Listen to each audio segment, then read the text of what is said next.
Okay, so now we have some trees here that are really tiny, and I think they're volunteer trees that got left while the house was abandoned, so we're gonna dig them up because I don't want them to crowd the petunias. No, peonies.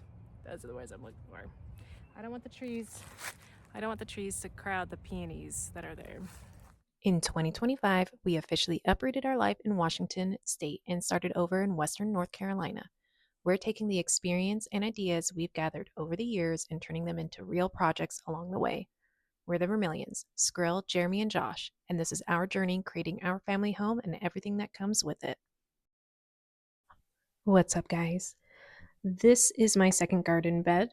I had already cleared out a majority of the old leaves from the several years of neglect, and there's several oak trees growing in here. So here I am.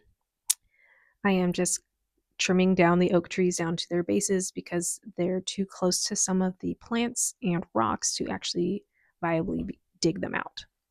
So I trimmed them down as best as I could. And then these azalea bushes up here in the front, I also trimmed down because they were growing kind of crazy. And of course, I'm going to leaf blow because it's my favorite tool in the yard right now.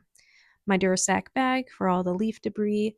Now, I do love this Durasac bag, but it's flimsy. It doesn't stay open. As you can see, it starts to collapse a little bit, but it is really sturdy and thick. I'll put a link down below, but I did get a new set and I'm hoping that it stays open, and I will do a separate video just kind of reviewing that. And same old leaf blower. That leaf blower battery lasts maybe 20 to 30 minutes. I have 4 batteries and I go through them, in a big project like this pretty easily. So if you're going to have a, let's just say, cheaper leaf blower, make sure you get extra batteries, unless you don't have a big yard or space to clear. Okay, so here's some midway, not even before shots, but midway shots of this project. You can see I've cleaned out some of the leaves and some of the growth has started coming in. And then you've got springtime. And this has actually gone crazy. The rhododendrons today are like, that is just a wall of pink now.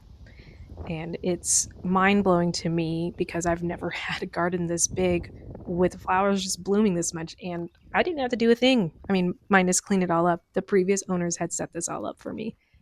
Yay.